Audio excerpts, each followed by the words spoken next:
Towards the far post, Riston, and it's in! Payne, Barisha, Durante with Welcome back to All Out West, and this week Jay and I are joined by Colt Hero, the shot stopper, and host of Roving Ryan. Jay, who do we have? We've got the man himself, the man, the myth, the legend, the best goalkeeper we've ever had and probably ever will have, Ryan Scott. Let's have a drink to him right now before he comes on. 100%. Welcome, Ryan Scott. How's it going? How are you, boys? Good to be here. Yeah, going well. Day off today, so just at home. Oh, so you just put the gear on for the interview, or? Yeah, thought I'd throw it on for you lads. Oh, thanks, mate. Appreciate it. I'm going to go with a bit of a crazy one here. And Palmy or Palmer, where you at on the age-old question? Palmer. Respect. Victorian. In the right camp, 100%. We've been disappointed in a few interviews thus far. And so thank you for bringing the ratio back up. Yeah, it's a no-brainer for me. So, Ryan, did you know that you were the All Out West podcast player of the year for last season as well? Oh, beauty. I think I did say that. And I was, yeah. And I've got a good relationship with the fans. So, it was nice to be recognised. That's good. I'm not saying Jay is responsible for that. That guy there. Pushing the agenda. Yeah. Yeah. Yeah, I did it. I'm pretty sure I did it in season 1 as well, but with the lack of game. Yeah, you did pretty well. You know, that was always going to be a hard push. It was a lot easier this year. Yeah. Well, one start, one win the first year, so I'll take that. You still almost won. Now, what is your football story? My football story is, I don't know, probably a little bit different to a lot of other players in the team. Obviously, I started out as a youngster. I lived in Coffs Harbour, so I played at a club called Orion Valley Dingoes, which was my first team. I played on the field for the vast majority of my juniors, so I was up there for 6 years, and then moved back to Melbourne when I was to basically start high school. So I played on the field, come back down to Melbourne and went to Berwick City. So the striker, I think a lot of goalkeepers think they're good strikers, and I'm no exception. So I was at Berwick under 13s. Then I went back so I lived up in the hills in Gembrook. So sort of played with some schoolmates up at Mumbolk for a couple of seasons. And then I think I was playing in the under 16s. And then I decided to go in goals. And fill in for my brother's under 18 side. So I played in the 16s, fill in like on the field, and then fill in the under 18s in goals. And I was playing in the senior reserves on the field as well. And then I'd sit on the bench for the seniors with the gloves. So I was sort of doing it all, just sort of dipping the toe in. A couple of years at Monbolk, and then decided that I was a goalkeeper. Had one more year there, and then went to Mornington, which was sort of my first stepping stone, I guess. Played in State 2 reserves. Met Peter Blasby, who was my goalkeeping coach. So obviously had a lot to learn still. So sort of only just started out. A year in the reserves at Mornington, and then I went to. I re-signed at Mornington, and then I ended up training at South Melbourne because they were interested, and then ended up not getting the nod there. And then Mornington had signed another keeper, so I ended up going to Doveton for half the season. Then I ended up going back to Mornington. So I think that was 2014. So that was a pretty busy year. Again, just sort of trying to find my feet and my pathway. And then 2015, I signed for Burnley Greens, where I spent the next 5 years. So my first year I was on the bench behind Alistair Bray, and then spent 4 years playing before, joining New Blokes. Yeah, nice. Any highlights in that period thus far, or? Yeah, definitely my time at Burnley. We were very successful, won a lot of trophies. But them grand finals I played in were definitely the pinnacle of my pathway. just makes you hungry for success. We had a good side, we had a good voice, we had a good spine that sort of stuck together, and a good coach in Johnny A, who's obviously with us now. But yeah, that was definitely the highlights. Grouse. Which keeper you reckon would have inspired you most as a kid? I know you said you did play a lot in the outfield, but as a young fella, did you ever look up to any, or even any outfield players or specifically keepers? Yeah, well, I'm a big Newcastle United fan, so on the field it was always Alan Shearer. And then I think we had Shay Given in goal. And then probably more when I started to playing in goal was probably Tim Krul. I liked him a lot. He certainly saved us a few times. So yeah, he was probably someone that I looked up to. Nice. Yeah, he's still kicking on as well. Yeah, I think he's in the Norwich, Premier League. Copping it every week. Yeah, unfortunately, you can't keep him out like you can at the moment. So. Yeah. What was it like getting the call up from Bentley Greens to West United in 2019? If I'm honest, the surprise. I hadn't planned on. Not that I thought my ship had sailed, but I was sort of, it was my 5th year in the NPL, and I was sort of almost accepted the fact that maybe that's as far as I was going to go. Never doubted my ability, and always thought I could kick on, but it's just so hard to get opportunities when you haven't gone through the youth system, and obviously me starting later, I think prevented me of them opportunities of, sort of being on top of my game at, 15, 16, 17 to get noticed. But yeah, I guess that pathway was the one for me, and coming through now, it's something that I don't regret. Was JA involved in that, or? Yeah, so basically what happened was I'd finished my season. I tried with Newcastle in 2018. I was up there for a week and got knocked back, and then just basically I'd started a bricklaying apprenticeship. So I was, as I said, sort of not moved on, but sort of looking at the next phase of what I was going to do. And then we had our 2019 season, which at Burnley, which we finished. We finished 5th, and we were struggling at the end of the year, and we sort of didn't think we'd have much hope in the finals, and then we sort of got it together and ended up winning the grand final. I think the next day I went to Europe. I had this big Europe trip planned with 3 of my best mates, and I was over there for 6 weeks. And then came back and met the Bentley boys in Bali. So I had a big holiday. And then I was back. I reckon I was back for a week, and then James Deliano did his ACL, and my phone was ringing the next day, basically saying that I'm in. And I was obviously a bit underdone coming off a big holiday, as you can imagine. But it just happened. It's weird. I don't know. I sort of think sometimes the more I wanted it, the harder it was to get. And then when I sort of, accepted the fact that maybe it wasn't for me, then all of a sudden it was at my front doorstep. Yeah, and obviously, as you mentioned, Jay, I guess he was a connection. I think it's always helpful in football if you know someone. And obviously I was with Jay for 5 years, so I'm sure he put a good word in, and the rest is history, I guess.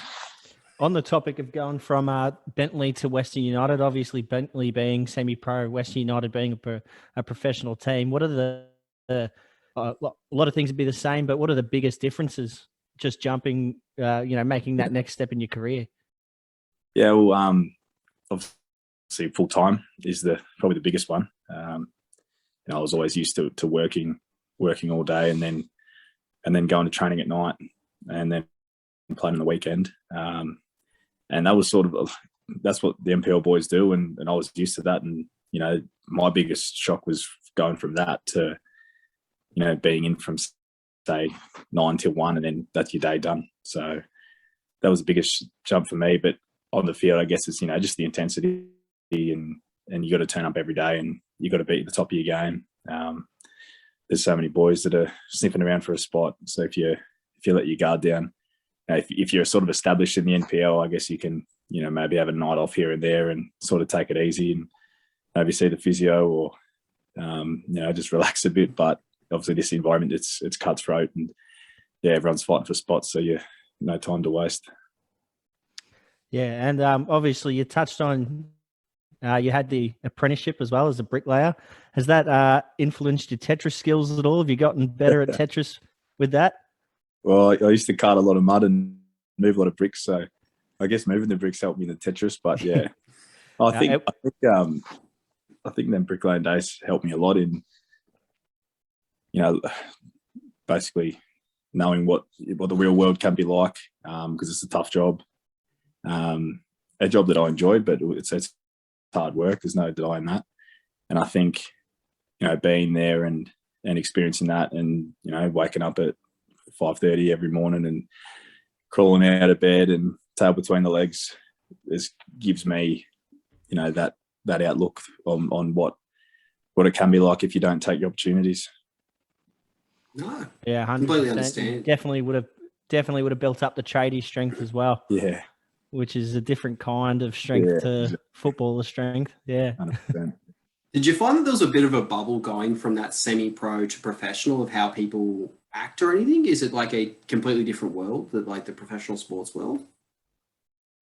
Yeah, I think it is until you sort of get in there and get comfortable. Like I'm a pretty boisterous character, like to, have a laugh and carry on a bit. So, which I did at Burnley. And then obviously coming to a professional club, you sort of shut your mouth and you got to start from scratch again. So, you got to earn the respect of the boys. And then, once you sort of break through, and it's always nice if you can play a few games to show that you're at the level. But then I guess I sort of look at it as like inside the four walls, it's a bit like going to school. With all your mates, everyone's carrying on. When you need to be professional and switch on, obviously everyone does that. But yeah, I think as a young player coming through, it's probably a bit more daunting, and you think, well, what's it like? But once you're in there, it's all the boys are good and everyone's there having a bit of fun, but obviously doing the job that's at hand. Nice. You made your professional debut against Adelaide in the draw-dropping 5-1 victory. What was that like? Oh, shit myself, to be honest. When Philip went down. I mean, we won 5-1, so it was obviously a great moment and a good debut, I guess. I remember, come on. I think there's like some rule with the 3-minute concussion, so Philip was down and I'm sort of starting to warm up and thinking, here we go, like, am I not? And then, I got the call and, I was, as I said, shooting myself, come on. And I think Dia had a joke with me as I walked past him, which sort of calmed me down a little bit. And I think copped a goal 5 minutes later, which didn't help. But looking back, I probably could have done a bit better on. But I think we played that well that day that I guess the boys sort of, took the nerves away from me and were banging goals in. And then it got to 3-1, 4-1. And then I thought, this is pretty easy, actually. So, it turned out all right. Picked a good day for it as well. That was probably the best away support I reckon we've ever had. Yeah, 100%. Outside the state. So, we were all rapt to see you come on and do well. Yeah, and obviously with the fans getting around me as well, it certainly helped. I think you did just a straight flush of votes that week, man. Like for that game, it was pretty solid, and that's when the guys made it back because half of them were there for a couple of days. Yeah, good times. So in 2021, obviously Curto got injured, and you had to fill that number one spot, and a lot of people were very impressed, especially from outside the club, because you sort of come out of nowhere and all of a sudden you're getting man of the match every second week and keeping them out left and right. What was it like going from, the backup and sitting on the bench and, waiting for that call up to playing in and like pretty much being the first name on the team sheet in and out every week, having to play the full 90 minutes? Yeah. Again, like it was obviously, I come on again, concussion, which was actually 1 year to the day from, it was March 7th, 2020 when I come on in Adelaide. And then I was actually away with my parents, my brother, like like the night before, we're out at Phillip Island, someone's birthday or something, we was hanging out. And I said to Dad, I said, I'm going to come on tomorrow because it's a year since last year anyway. The exact same thing happened, concussion. And yeah, come on, and again, a few little nerves, but just sort of ease into it. And I think we lost to Western Sydney that day. And then, yeah, we had the short backup, which obviously meant that I was definitely going to play because the concussion protocols, I think 7 days, whatever. So I knew it was an opportunity. And yeah, I just thought I'd, take it game by game. And obviously the more you play, the more comfortable you feel. And being a number 2, it can be tough because you sort of, you might not play for a year, and there's nothing can compare to getting the games under your belt. So yeah, I just kept building, and I was feeling good, playing well, and obviously getting a lot of support from friends, family, and the supporters. And I guess I just kept building on it. And yeah, I think personally I had a good season. I was very happy, especially just coming in and being able to hold my own, because them sort of moments can make or break you, really. Like I think that game against Sydney, I think we lost, but I had a good game. And if I didn't play well that game, then we would have been chances are. I think that was the one. Yeah. Was it 1-0? Yeah, I think it was 2-0, and then Brisbane. I played again against Brisbane, and I had a blind. We won 1-0. If I didn't play well them 2 games, then Phillip would have just come back into the team, and who knows where I'd be. You know what I mean? So it's just them little moments that I guess make your career. And I guess I had a good little run of games last year to get me going. Yeah, hopefully you can keep that up this season. Keep that number 1 spot. It's going to be rough with Young in there, but yeah, he's a good bloke. But I reckon we've been working well together. Yeah, I'll have a word with Johnny for you. Unfortunately, I'm not the coach, so I'll just do what I'm told. Yeah. See what happens. Just wait for that. Was it May 7th or March 7th? That's your time. Yeah, exactly. Any highlights from last season? Well, I think getting a run of games is obviously probably the biggest highlight. Just being out there. I think my mum and dad flew up to Sydney for my starting debut. That was definitely a highlight. And then I think the first game, the game after that against Brisbane, it was probably one of my best games. And I had a lot of friends and family that came to the game, and we won. We got 3 points, which is always the best case scenario. But yeah, I think even Wellington away, just playing in front of, I think it was 25,000 there or whatever it was. Obviously things you dream about when you're a young tacker. So seeing all them things, and I guess just feeling that you belong. As I said, like I sort of came in off an injury, and until you actually prove yourself, you sort of have them doubts that maybe I don't really deserve to be. I got lucky or whatever. So just being able to perform at the level was probably the biggest satisfaction for me. Yeah, well, you definitely did. You stopped as many shots within the time span of the games you played versus other people played the whole season. So solid season. Yeah. Now on to moving forward a little bit. How's your pre-season training going under the new manager? Yeah, it's been good. It's been different. But yeah, couldn't say a bad word about how we've been going. Obviously, John Elise's come in, and Hayden Fox. The boys are working hard. Really tough sessions, but really beneficial. I think we're working really well together, and I don't think anyone's really talking about us as well, which is probably a good thing. We're just going about our business, and yeah, I think we're building nicely for November 20 when we kick off. Very keen for that. Now, obviously, Ryan, personally for me, and I know a lot of the other guys, we love seeing you run the box and head of the ball. Probably a bit of that on-field experience you had when you were a youngster. Yeah. But other than that, which is flawless, what areas of your game do you reckon you need to improve on the most, or that you have improved on the most, especially like in the off-season or with the consistent game time? Yeah, I think I don't think there's anything in particular. Obviously, always trying to work on sort of all aspects of goalkeeping. And I do a lot of video with Frank Urich, my goalkeeper coach. So always, picking apart trainings and games and finding areas to improve. And I guess for me, I'm just trying to improve all round as a goalkeeper. Probably shouldn't ask that question in case any of the Yeah, strikers from the other teams are listening. Actually, now that I think about it, bit of a silly one. On that note, how are you finding training in the currently? Are you doing a lot of stuff with the group, or you guys have a big personal regime at home, or?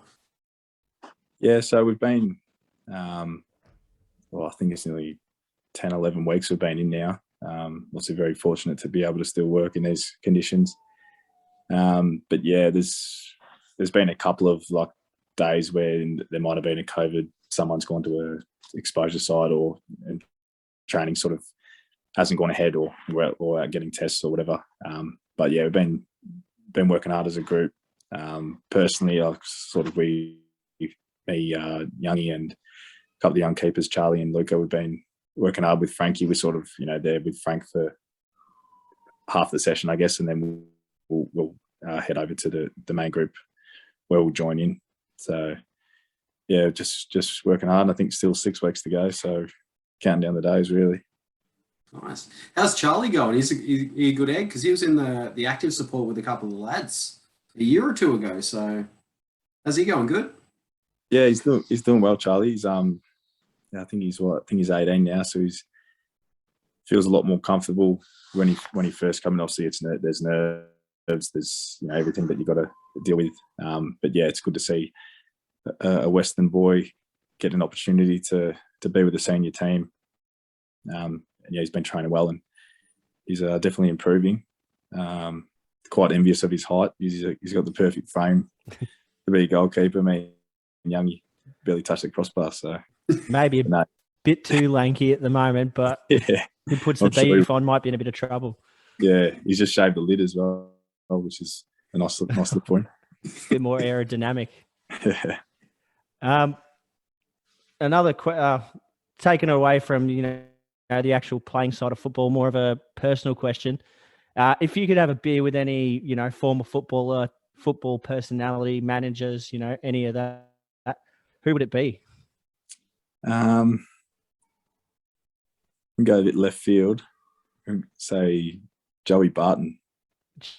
Joey Barton. Yeah. That is not what I expected, to be completely honest. But because I loved him when he was playing for Newcastle. I'm sure he's got a lot of press about him, but there's positives and negatives. But yeah, fascinating character. Yeah, I'd love to sit down and pick his brain and enjoy a beer. That'd actually probably be close to the top of my list now that I think about it as well, to be completely honest. Yeah. I don't blame you. Here's another fun one. What is your current go-to song on Spotify? I actually found my old SoundCloud login. Oh no! Which is So yeah, I had a little look through my old playlists, and there's a bit of Calvin Harris and just a few songs that have sort of take me back to nights out as a young fella. So that I've been spinning that lately, but always go back to the DMAs. They'll always find their way back coming through the speakers. So you didn't make any music on your SoundCloud, did you? Do you have a fire mixtape at all, or no? I was going to say we could probably update the intro song for the podcast if you did, but I'll play a little bit of guitar, but that's as far as I get. But yeah, not very well. Damn, I thought you were going to have a rap battle with Joey Champness or something. I was real excited when you said SoundCloud.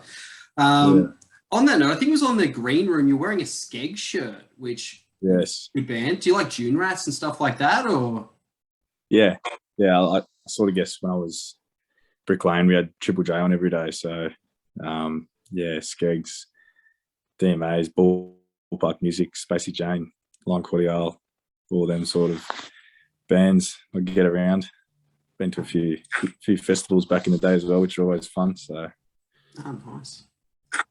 bit of King Gizzard, or are they a bit too out there for you? Yeah, I know a few of their songs. You got too many albums. List, too many albums. Well, like King Gizzard and the Lizard Wizard. Is that what it is? Yeah. That's just when I remember listening to Triple J. That's just the one that always really stuck out for me. Yeah. Good band though. Good name. Back to football. Before a game, do you have any sort of ritual, anything you go through to sort of get you in the motions, get you fired up?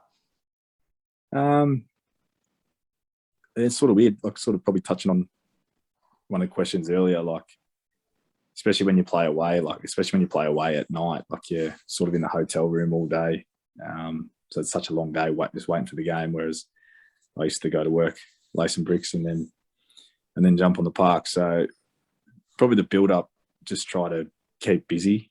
I don't really like just to sit and wait for the game because obviously there's a million things running through your head. And then I guess once we get there, just I like to go out and have a look at the ground, sort of stand in the goal and just visualize what's going to happen. Usually good things. But yeah, one thing I do, you might have seen it, like I sort of touch the post, crossbar, and then other post.